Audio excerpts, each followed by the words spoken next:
and welcome to the Nexus. I thought I would do a final review on our Terminator, good and bad bits. And I thought it'd just be nice to sort of round everything off. Before I go any further, I have to thank all of my patrons.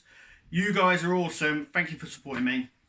If you'd like to become a patron and get all these videos before anybody else and some other stuff and live videos and all that sort of stuff, then the link is at the bottom as well. So I just want to dive in really and give my final predictions on this. Like I said, good and bad. This is transparent. I want to make sure it comes across like that as well, because it is. Firstly, I want to say I love this thing. This is absolutely cool. It has its flaws, but I haven't done a part work that hasn't had its flaws. All part works I've done have had some sort of flaw or something in them that isn't quite right. So I want to get rid of all the bad things first. First, has to probably be the lack of die cast. I know a lot of people said it. There is a good amount of die cast, mainly in the arms and the upper sections, but I think it should have had a bit more die cast, maybe on the legs and maybe the chest. I remember there was a big debate on whether the chest was going to be die cast or not, but it wasn't. The electrics are like any other electrics in any part work. If you've owned a part work or done a part work before, you will know that electrics are like 50-50 if they work or not, and whether they last. There's a sort of a growing sort of theme throughout part works on how long the electrics will last, because they don't last forever.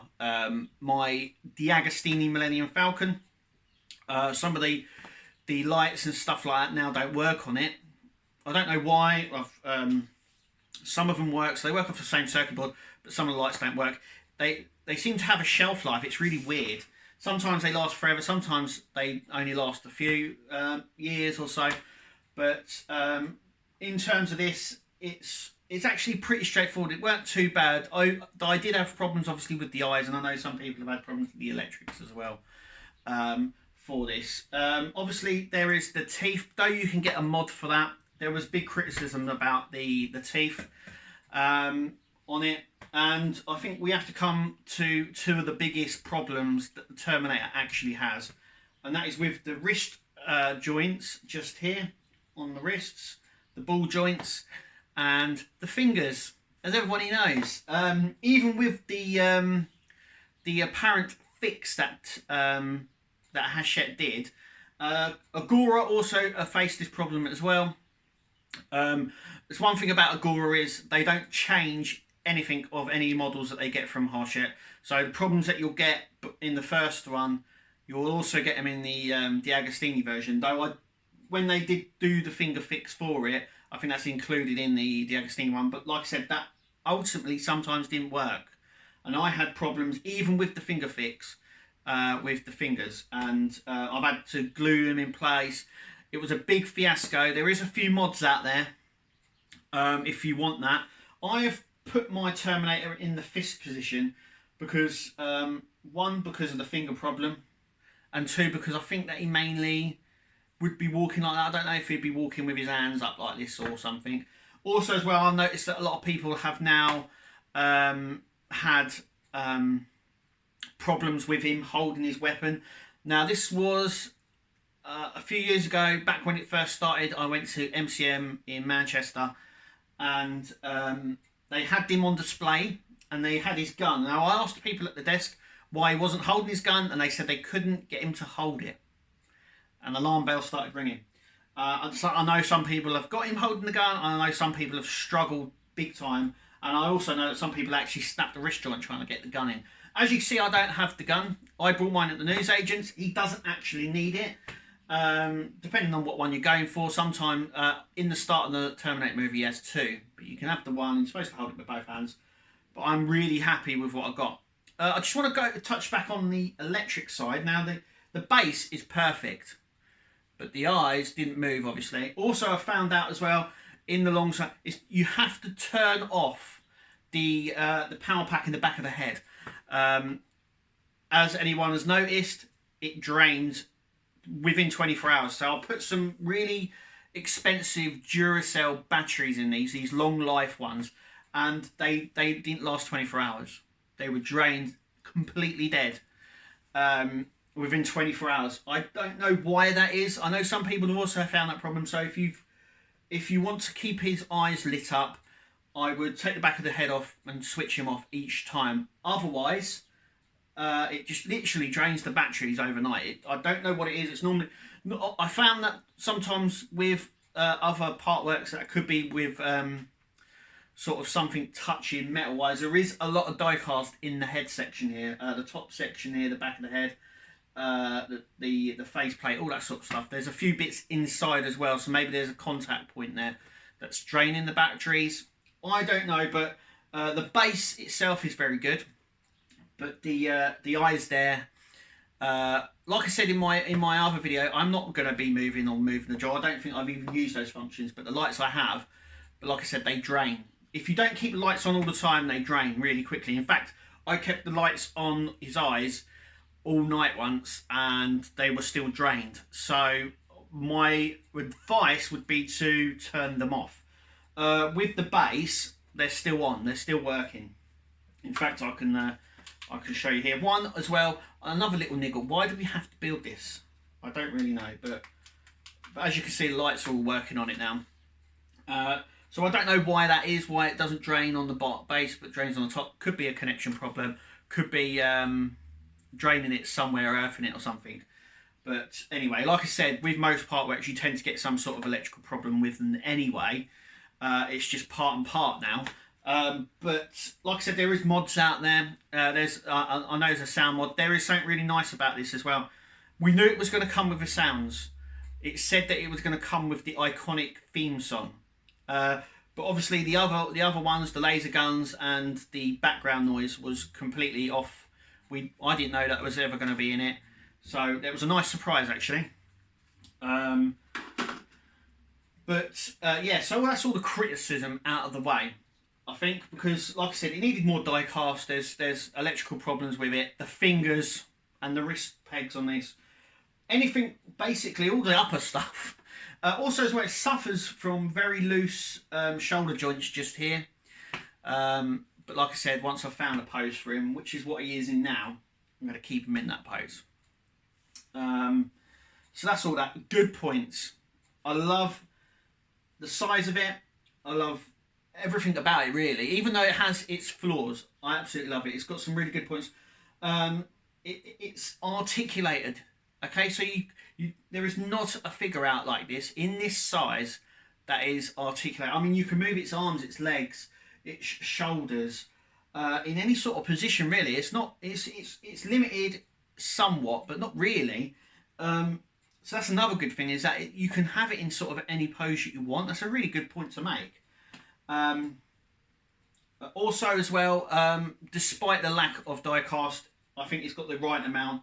This thing is already really heavy, and I think if there was any more die cast, even though it's a down point on it, I think would ultimately need supporting somewhere. The base, I know some people have gone ahead, modded theirs and changed it. I actually think it's quite a nice base, and it works out really well. The lights as well, like I said, the sounds as well from this, and the movement. You can't get that in any other model that is scaled like this. Sideshow Collectibles do a 1:2 scale version, but it's a mannequin design, so it's a statue. This one isn't, and it has all these sounds. You can move it in how you want and stuff like that. There is nothing on the market that is even close to this really. I know some people have criticised it, and there is some criticism about it, but I think ultimately at the end of the day, I'm really happy with this. It's unique as well. Like I said, there's nothing out in the market like this, so it's a really unique, nice piece. And that's really it, really. I don't really much more to say other than it's got some, like, the arms are die cast. You know, it isn't fully die cast, but who matters? Who cares about that? I mean, look at this. I mean, it's just awesome, isn't it? It's just so good. The lighting and the sounds are good points as well. And like I said, after all this blood, sweat and tears that we had over this, ultimately I'm really pleased with the end result, and I hope everybody else is as well. I know some people will criticise this and stuff like that. I also want to come on to selling. With every part work, someone sells it. The value. Now, I've said this before. I think I've said this before on my DeLorean post and R2D2 when I've done that. It cost us about £1,200, £1,200 to build. Now, some people might go, but when I mentioned the SciShow collectible one, I think that's around about the 2,000, 3,000 marks. That's a really lot of money for something that isn't die cast and that you can't move. So I look at it as not an investment, but as a passion, and I really love this.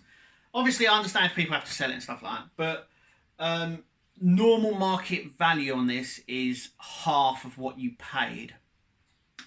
So you're probably looking at about £600. Now you could say, no, you get more for that. And you might well do. There's some people that will pay more for it.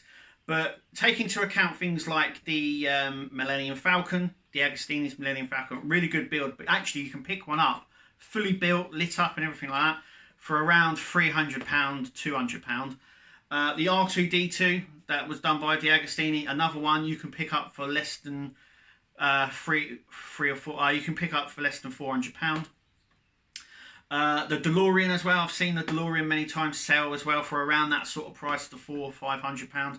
So in terms of this, I would be looking at around about the £600, maybe £500 mark if you wanted to sell it. A quick sale, you'd definitely get rid of it for 400. I think you'd struggle at 1,000, though. Like I said, at the moment it's new, so there will be people out that wouldn't buy them. The problem is with the resale on this is not the model itself, it's the moving of it, and that's what puts the prices down, I believe. You know, you've got to have someone who's local enough who's going to drive and pick this up. You do not want to send this in the post. It would just be an absolute nightmare, I think, to post it. And I think that's what damages the value, especially on these part works, because they're so big. And also, we spent 2 years building this. I would be, a bit devastated really if, push comes to shove, if I had to sell it, I'd be absolutely devastated. Because I built this. Now, we know we're building all the things, but I built this one. No one else, I built this. So you can take a little bit of pride in that I built something and this is what I built. But yeah, ultimately, I absolutely love it. There is some flaws with it, like I said, but ultimately, it's a great model and it works really, really well. Despite some of its flaws, it's a really nice piece. Like I said, it's sitting here, pride and place. In front of my belts, as you can see, and I don't think he's going to move. And when I've done the alien build, the alien will be sitting next to him.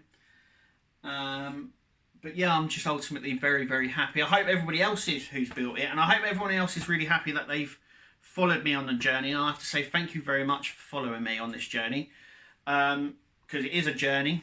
It's definitely a marathon and not a sprint. But yeah, I just have to say thank you to all of you for following me and supporting me through this build as well, because yeah, with every build I've got, and I think most people do, they get that lull feeling, especially with this one, especially with figures like this, because you're having to repeat yourself a few times, apart from the head and the body. You have to do another 5 fingers, you have to do another leg, you know what I mean? So it does get repetitiveness, and you do think this again, you do get that. Everyone gets like that, but yeah, I really, really like it. It's going to feature in a few of my videos in the background, obviously, but yeah, I'm just really, really, really happy with it. But yeah, I'd just like to say thank you very much for watching me. This is the last video I'm probably going to make now on the Terminator. But it's just been an absolute journey. It's considering what we've where we started, and what what we've been through, not only with the problems of this, but what the world has been through. This represents something a bit more special than my other builds, maybe, because of what we've had to be put through. Well, the world's gone through as well, and this has sort of kept me sane, really. But it's just amazing, and I can't thank you all guys enough. Thank you so much. I hope you continue to support my channel, and I hope you continue to see the other builds that I'm going to be building. But thank you for watching, and we'll see you at the next video.